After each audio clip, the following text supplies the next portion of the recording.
बिस्मिल्लाहिर्रहमानिर्रहीम। उम्मीद है काश्तकार भाइयों आप खैरियत से होंगे। चावल की फ़सल पाकिस्तान की इंतहाई अहम फ़सल है। इसमें से बहुत सारे काश्तकार जो है वो बहुत अच्छी पैदावार ले रहे होते हैं। वो ये पैदावार किस तरह से लेते हैं, अगर आप कुछ चीज़ों को मद्देनज़र रख लें, उनको अगर मद्देनज़र रखते हैं तो आपकी जो चावल की पैदावार है वो बहुत बेहतरीन हो सकती है। आप चावल में से अच्छी पैदावार ले सकते हैं। उसमें से मैं आपको कुछ पॉइंट्स बताऊँगा। 10 ऐसी चीज़ें हैं जिनको अगर आप फॉलो कर लें तो आपकी जो फ़सल है वो बेहतरीन हो सकती है। आपकी फ़सल में से अच्छी पैदावार ले सकते हैं।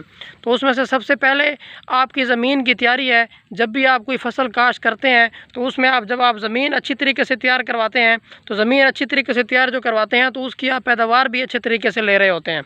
तो उसमें सबसे पहले आपने ज़मीन किस तरह तैयार करवानी है। सबसे पहले आपने ज़मीन जो तैयार करवानी है, ज़मीन को मिट्टी उलटने वाला हल जो होता है सबसे पहले आपने वो चलवाना है, जिसको राजा हल भी कहते हैं। सबसे पहले आपने राजा हल डलवाना है। उसके ऊपर राजा हल लगवाने के बाद आपने ज़मीन को जो है कद्दू के तरीके से, यानी कि उसको कद्दू के तरीके से आपने तैयार कर देना है। उसके ऊपर पानी लगा देना है। पानी के बाद फिर आपने उसके ऊपर जो है वो पनीरी को जो है शिफ्ट कर देना है। तो मतलब आपकी जब ज़मीन अच्छी तरीके से तैयार होगी तो उसमें आपने क्या करना है, अगर आपकी जो है वो सेम और थोर वाली ज़मीन है तो सेम या थोर वाली ज़मीन के लिए आपने क्या करना है, आपने ज़मीन को कद्दू के तरीके से तैयार नहीं करवाना। जब आप कद्दू के तरीके से तैयार करवाते हैं तो उसका मतलब ये होता है कि आप ज़मीन को जो नमकियात है वो उनको ऊपर ला के आ रहे हैं। जो ज़मीन की नमकियात जो है वो ऊपर आ जाएंगी तो उससे आपकी अच्छी पैदावार जो है वो नहीं होगी, आपको अच्छी पैदावार हासिल नहीं होगी। तो इसके लिए आपने क्या करना है कि अगर आपकी सेम और थोर वाली ज़मीन है तो उसके लिए आपने ज़मीन को कद्दू के तरीके से तैयार नहीं करवाना। सबसे पहले ज़मीन की तैयारी हो गई। ज़मीन की तैयारी के बाद अगला जो स्टेप है वो है जी धान की पनीरी। आपकी जो पनीरी है वो पनीरी 35 से 40 दिनों की होनी चाहिए। पनीरी अगर आपकी 25 दिनों की होगी तो उसका नुकसान है। उसका नुकसान कैसे है कि जब आप उसको फील्ड के अंदर शिफ्ट करेंगे तो शिफ्ट करने के दौरान वो पनीरी अच्छी तरीके से सर्वाइव नहीं कर सकेगी। वो जो गर्मी की शिद्दत है उसको बर्दाश्त नहीं कर सकेगी। जब वो गर्मी की शिद्दत को बर्दाश्त नहीं करेगी तो इसका मतलब है कि आपकी पैदावार जो है वो मुतासिर हो रही है। दूसरे नंबर पर आपकी जो पनीरी है वो पूरी 35 से 40 दिनों की होनी चाहिए। पनीरी आपकी 35 से 40 दिनों की होगी तो वो फील्ड के अंदर सही तरह से सर्वाइव कर सकेगी। उसके ऊपर किसी बीमारियों का हमला नहीं होगा, ज़्यादा बीमारियों का हमला नहीं होगा। तो मतलब दूसरी बात जो है वो आपने जो जहन में रखनी है वो पनीरी है। पनीरी आपकी 35 से 40 दिनों की होनी चाहिए। ज़्यादा बड़ी पनीरी नहीं होनी चाहिए। ज़्यादा बड़ी जब आप पनीरी जो है वो शिफ्ट करते हैं तो उसका नुकसान क्या होता है कि उससे पौधे का झाड़ जो है वो अच्छे तरीके से नहीं बनता। तीसरे नंबर पर आपने पनीरी को शिफ्ट भी कर दिया है। पनीरी को शिफ्ट करने के बाद आपकी खादों का प्लान है, ठीक है। आपने खादें कौन सी इस्तेमाल करवानी है। खादों के बारे में अगर हम बात करें तो अगर आपकी ज़रख़ेज़ ज़मीन है तो उसमें आपकी कम खादें इस्तेमाल होंगी। अगर आपकी ज़मीन ज़रख़ेज़ नहीं है तो उसमें आपकी खादें जो है वो ज़्यादा इस्तेमाल होंगी। अगर आपकी ज़मीन जो है वो अच्छी ज़मीन है, ज़रख़ेज़ ज़मीन है, तो उसके लिए आपने क्या करना है, उसके लिए आपने 1.5 बोरी DAP, 1 बोरी आपने SOP और उसके साथ ही आपने आधी बोरी यूरिया यानी कि 28 किलोग्राम यूरिया आपने इस्तेमाल करवानी है। तो अगर आप ये खादें जो है इस्तेमाल करवाएंगे तो उससे आप जो है वो अच्छी पैदावार ले सकते हैं। इसी तरह अगर आपकी ज़मीन ज़रख़ेज़ नहीं है तो उसके लिए क्या करना है, आपने 2 बोरी DAP, 1 बोरी SOP और 1 बोरी यूरिया आपने ज़मीन की तैयारी के दौरान, जब आप कद्दू करेंगे, कद्दू से पहले आप ज़मीन जो है मिक्स करवा के उसके ऊपर सुहागा चलवा देंगे। आपकी जो खाद है वो उसके अंदर जो है वो मिक्स हो जाएगी। तो मतलब खादों का प्लान भी हो गया। खादें आपने ये डालनी है धान की फसल के अंदर। उसके बाद आपकी ये पनीरी जो है वो शिफ्ट हो गई है। आपकी पनीरी शिफ्ट होने के बाद आपने पहले जब भी आप खादों का इस्तेमाल करवाएं तो उसमें आप बोरान खाद का ज़रूर इस्तेमाल करवाएं धान की फसल के अंदर।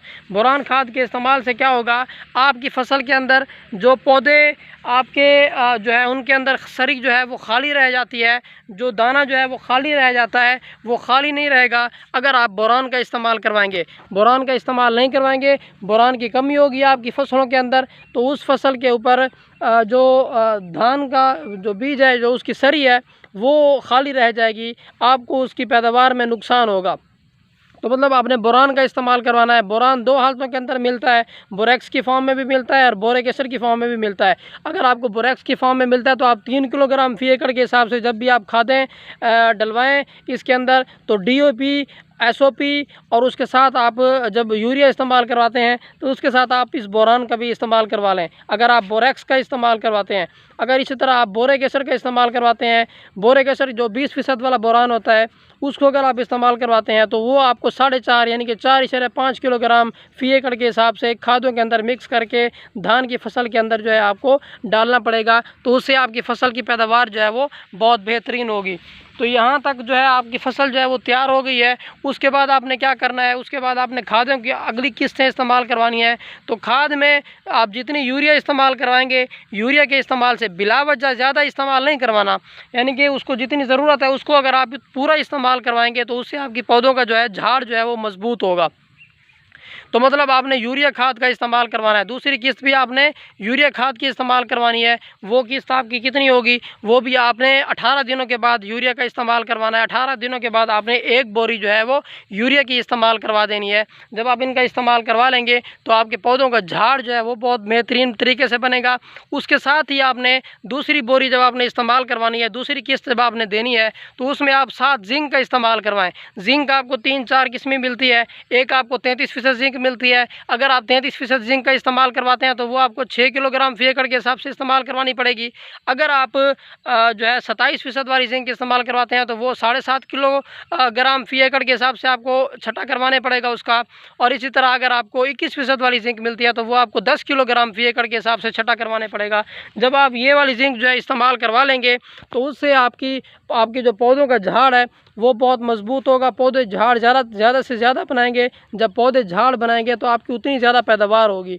ठीक है। और एक आपने बात ये जहन में रखनी है कि जब भी आप पौधों को शिफ्ट करवाएं तो पौधों को शिफ्ट के दौरान आपने क्या करना है, आपने पौधे से पौधों का जो फासला है वो आपने 9 इंच रखना है। 9 इंच फासला रखेंगे और एक की जगह 2 पौधे आप जो है वो शिफ्ट करेंगे।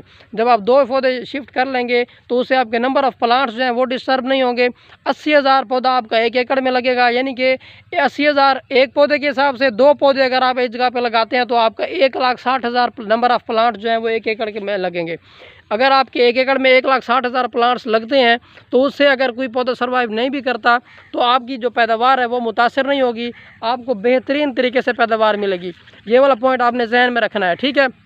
उसके बाद आपकी जो अगली बात आती है वो जड़ी बूटियों को कंट्रोल की आती है। जड़ी बूटियों के कंट्रोल के लिए आपको सबसे पहले तो ये करना चाहिए कि जो ही आप पनीरी शिफ्ट करवाएं तो पनीरी शिफ्ट करवाने के दौरान जो ही आप पहला पानी लगाएं, जो पानी ठहरा होता है उसमें, तो पानी ठहरने के दौरान आपको चाहिए कि आप असीटाक्लोर, जिसे प्री एमरजेंस जो है वीडिसाइड कहते हैं, हर्बिसाइड कहते हैं, तो प्री एमरजेंस में ब्यूटाक्लोर या असीटाक्लोर ये आप जो है वो पूरे एकड़ के प्लाट के ऊपर, अगर आपका 1 एकड़ है या जितने भी हैं आप उसकी डोज है वो आपने ब्यूटाक्लोर या असीटाक्लोर ये दोनों इस्तेमाल करवा के उनके ऊपर जो है पूरे फील्ड के अंदर पानी के अंदर छटा करवा देना है, उनके ड्रॉप्स डाल देने हैं। तो उससे आपका क्या होगा कि जड़ी बूटियाँ नहीं निकलेंगी। जब आपकी जड़ी बूटियाँ नहीं निकलेंगी तो आपका जो है पौधों का कंपटीशन नहीं बढ़ेगा, उसमें आपको खादें कम इस्तेमाल करवानी पड़ेंगी और उसके बाद आपको दूसरी जहरों का स्प्रे नहीं करवाना पड़ेगा। लेकिन अगर आप ये इस्तेमाल नहीं करवाते, आपने दोबारा स्प्रे करवाना है तो स्प्रे के लिए बिस्पायरेबिक सोडियम प्लस बेंजोसल्फोन मिथाइल आपने ये इस्तेमाल करवाना है। ये आपको काफ़ी सारी कंपनियां जो है कैंजो जो है वो पैरानेक्स गोल्ड के हिसाब से दे रही है। इसी तरह दूसरी कंपनियां जो है आपको मैट्रिक्स के नाम से ये प्रोडक्ट दे रही हैं। इसके इस्तेमाल करवाने से आपकी जो जड़ी बूटियों का आपका बेहतरीन तरीके से कंट्रोल हो जाएगा। उसके बाद अगर आप बीमारियों की बात करें, इसके ऊपर काफ़ी सारी बीमारियों का हमला भी होता है। उसके बाद इंसेक्ट्स का हमला भी होता है। तो बीमारियों के हमले के लिए इसके ऊपर तन्ने की सुंडी जो है अगर इसको इंसेक्ट्स की बात करें तो आप तन्ने की सुंडी इसके ऊपर हमला करती है। तन्ने की सुंडी के लिए आप सबसे पहले आप मोनोमीहाइपो इस्तेमाल करवाएं। मोनोमीहाइपो इस्तेमाल नहीं करवा सकते तो फेप्रोनिल इस्तेमाल करवाएं। फेप्रोनिल का छटा भी दे सकते हैं और उसके साथ ही आप फेप्रोनिल जो है वो फ्लड भी करवा सकते हैं 480 ml फी एकड़ के हिसाब से। ये हो गया। उसके साथ ही अगर आप बीमारियों की बात करें तो धान का बबका जो है, धान के पौधे जो हैं भूरे हो जाते हैं, धान के पौधे पीले हो जाते हैं, पत्ते उस ऊपर पीले हो जाते हैं, उनके ऊपर पोटाश की कमी आ जाती है। तो उसके लिए चाहिए आपको पोटाश का इस्तेमाल करवाएं। या साथ ही आपको चाहिए कि आप इनके ऊपर जो है वो अगर धान का बबका लगता है तो उन बीमारियों को जो है वो आप कंट्रोल करवाएं। ये अगर आप इस हवाले से धान की फसल को जो तैयार करेंगे तो आपकी इंशाअल्लाह पैदावार जो है वो मुतासर नहीं होगी, आप बेहतरीन पैदावार ले सकेंगे और पाकिस्तान के ज़र मुबादला में आप एक कसीर इजाफ़ा कर सकते हैं। उम्मीद है आपको वीडियो समझ आ गई होगी। अपना ख्याल रखिएगा। अल्लाह हाफिज़।